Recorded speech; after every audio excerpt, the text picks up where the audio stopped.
कल्याणकारी महामंडळ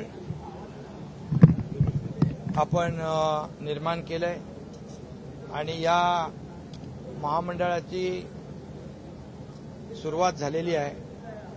हे रोज कमवणारे, रोज खाणारे,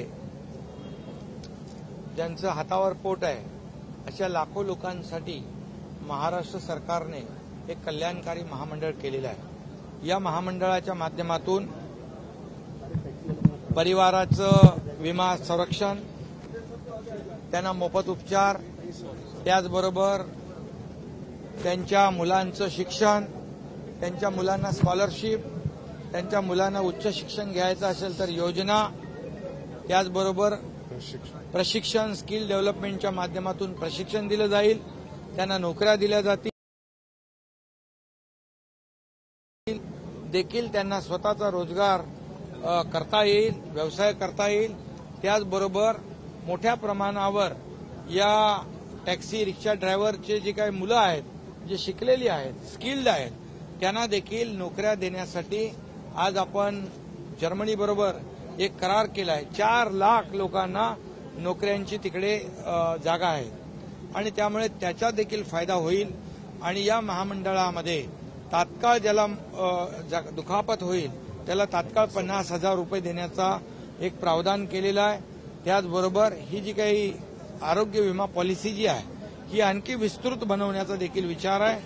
आणि त्याचबरोबर यामध्ये हे चालक जे आहेत हे जेव्हा 65 वर्षाचे होऊन निवृत्त होतात ते कामकाज करू शकत नाही, गाडी चालवू शकत नाही, अशा परिस्थितीमध्ये देखील त्यांना पुढचं भविष्य त्यांचं जे आहे सुखकर होण्यासाठी एक ग्रॅज्युएटीची जी काही एक पॉलिसी आम्ही करण्याचा विचार केलेला आहे. त्यामध्ये देखील त्या सर्वांना फायदा होईल. आज परिवहन विभागाने 50 कोटी रुपयाची तरतूद याच्यात केलेली आहे. आणखी उद्योग विभाग असेल, त्याचबरोबर डिस्ट्रिक्ट मायनिंग फंड आहे, राज्य सरकार आहे आणि CSR आहे. त्याचबरोबर या सर्व चालकांचं जे काही मिनिमम असं कॉन्ट्रीब्युशन आहे, या सगळ्यामधून हे महामंडळ जे आहे हे मोठं ताकदीचं महामंडळ होईल आणि यामधून अनेक योजना या लाखो लोकांच्या परिवारासाठी, मुलांच्या भवितव्यासाठी या ठिकाणी केल्या जातील. अशा प्रकारचं महत्वाचं हे महामंडळ टॅक्सी ऑटो चालक कल्याणकारी महामंडळ सुरू झालेलं आहे. तुम्ही देखील सुरुवातीच्या काळात रिक्षा चालवत होता, एका रिक्षावाल्याकडून रिक्षावाल्यांना भेट करता? नाही, हे गरीब लोक आहेत, हे रोज कमवणारे, रोज खाणारे लोक आहेत, सर्वसामान्य लोक आहेत. यांनी सर्वसामान्यांचं सरकार आहे. हे सर्वसामान्यांचं सरकार आहे, शेतकऱ्यांचं, कष्टकऱ्यांचं, हे रोज कमवणाऱ्यांचं, रोज खाणाऱ्यांचं, हातावर पोट भरणाऱ्यांचं आणि त्याचबरोबर महिला भगिनींचं, युवकांचं. आणि त्यामुळे या आमच्या सरकारमध्ये सर्वांना न्याय देण्याचं काम आमचं सरकार करतंय आणि त्याचाच एक भाग आहे.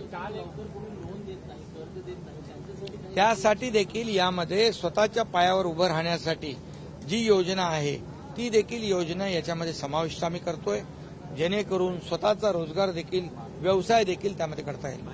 आपण जर बघितलं तर स्मारकाचा मुद्दा सध्या होतोय. बाळासाहेब ठाकरेंच्या स्मारकाच्या ठिकाणी काही उभाटाचे नेते जाऊन बघून आले. नेमकं त्यांना काय सिद्ध करायचं? नाही, जेव्हा ते सरकारमध्ये असताना त्यांना बाळासाहेबांच्या बद्दल काही करता आलं नाही, परंतु आमच्या सरकारने बाळासाहेबांच्या नावाने समृद्धी हायवे असेल, बाळासाहेबांचं जे तैलचित्र सेंट्रल हॉलमध्ये लावण्याचा विषय असेल, आज बाळासाहेबांचं स्मारक युद्ध पातळीवर आम्ही पुढे नेतोय. हे अशा अनेक योजना ज्या आहेत बाळासाहेबांच्या नावाच्या आम्ही या ठिकाणी सुरू केलेल्या आहेत. त्यामुळे आता बाळासाहेबांच्या विचारांचंच हे सरकार आहे आणि आपल्याला माहित आहे बाळासाहेबांच्या विचारांच्या सरकारला या महाराष्ट्रातल्या लोकांनी पाठिंबा दिलेला आहे. जे आज बाळासाहेबांचं नाव घेत आहेत त्यांचं जे काही वोट शेअर आहे 42% आहे, आमचा 48% आहे. लोकांनी बाळासाहेबांच्या विचाराला प्राधान्य दिलेलं आहे. त्यामुळे त्यांना जी मिळालेली मतं आहेत, जी वोट बँकेची किंबहुना एक अफवा पसरवून या ठिकाणी खोटं नरेटिव्ह पसरवून ही मिळालेली मतं ही तात्पुरती आहेत. पण खरं शिवसेनेचा मूळ गाभा आहे, शिवसेनेचा मूळ वोटर आहे. हा वोटर जो आहे आज धनुष्यबाणाकडे आलेला आहे, त्यामुळेच त्यांच्या पायाखालची वाळू सरकली. यूबीटी कहीं ना कहीं ईवीएम के बारे में गलत अफवाह फैला रही है. यूबीटी कहीं ना कहीं ईवीएम के बारे में गलत अफवाह फैला रही है. देखिए, यूबीटी जब हर समय जब उनके फेवर में जब निर्णय होता है तब वो संस्था अच्छी होती है, वो इलेक्शन कमीशन अच्छा होता है, वो न्यायालय अच्छा होता है. जब जीतते हैं तो ईवीएम अच्छी होती है. अभी एक ईवीएम के ऊपर वो लोग ऑब्जेक्शन लिया है. अभी जहां पर वो लोग की जीत हुई है वो ईवीएम सही है और जो जहां पर हार हुई है वो ईवीएम गलत है. ऐसा कहना ये कैसे सच हो सकता है? ये झूठे नैरेटिव है, ये झूठ है. और ये कैसे कहते हैं मराठी में रडीचा डाव, गिरे तो भी टांग ऊपर वाली बात है.